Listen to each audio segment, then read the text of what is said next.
रिशांक को चोट लगेगी और भव्या पर हमला करने के लिए बुआ माँ ने एक इंसान को हायर किया है जो कि काले कपड़े पहनकर उस पर हमला करता हुआ नजर आएगा।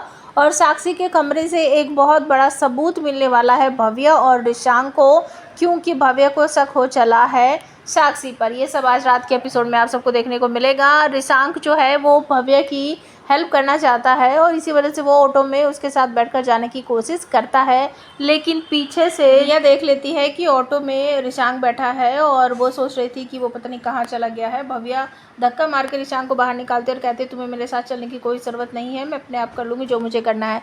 रिशांक कहता है कि नहीं, मुझे तुम्हारी मदद करने दो, ये तुम्हारे और मेरे दोनों के पापा के केस के बारे में है, तो अगर हम दोनों मिलकर छानबीन करेंगे तो कोई ना कोई सबूत जल्दी मिल जाएगा और तुम्हारे पापा भी जेल से छूट जाएंगे और मेरे डैड भी जल्दी ठीक होकर घर आ जाएंगे और मुझे बहुत ज़्यादा खुशी होगी। तो आखिरकार भव्या मान जाती है, कहती है कि चलो ठीक है, दोनों साथ में चलते हैं। और उन दोनों को एक क्लू मिलेगा कि जो भी उस दिन आश्रम में गया था उसने आश्रम के बाहर से कोई सीड वगैरह है वो ख़रीदा था।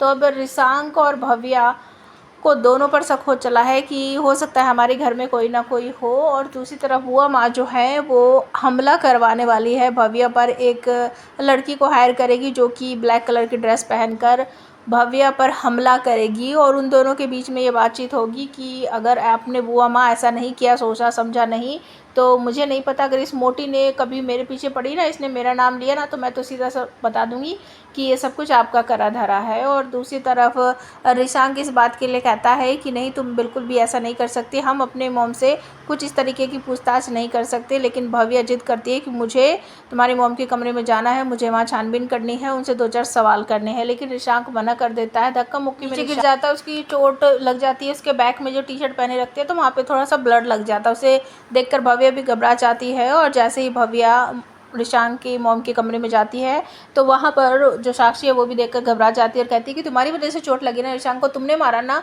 रिशांक को। लेकिन रिशांक कहता नहीं मॉम, इसने कुछ भी नहीं किया, वो हल्का सा बस एक छोटा सा एक्सीडेंट था, उसकी वजह से लग गई है। तो मना करते करते भव्या जो है वो साक्षी की अलमारी में जाकर छानबीन करने लगती है। साक्षी मना करती है कि तुम्हारी हिम्मत कैसे हुई मेरे कमरे में आने की और मेरे कपड़ों को छेड़ने की, तुम्हारी हिम्मत कैसे हुई। रिशांक मना करता रहता है, भव्या प्लीज़ ऐसा मत करो, ऐसा मत करो। लेकिन भव्या को अलमारी में से एक सीड मिलता है, कोई पैकेट मिलता है और उसे देखकर वो कहती है देखा, मैं कह रही थी ना, आंटी वहाँ गई थी, वो ही लेकर आई हैं। तो आखिर साक्षी कबूल लेती है कि मैं उस दिन आश्रम गई थी, लेकिन मुझे नहीं पता था रिशांक कि तुम्हारे डैड वहाँ पर है। मुझे बहुत ज़्यादा बेचैनी हो रही थी, तो मेरी फ्रेंड ने कहा कि चलो आश्रम चल लेते हैं, गुरु जी से मिलकर आते हैं। तो मैं अपनी फ्रेंड के साथ गई थी। साक्षी कॉल करती है अपने फ्रेंड के पास और रिशांक से उसी बात करवा देती है। तो रिशांक और भव्या मान जाते हैं कि शायद उन्होंने नहीं किया।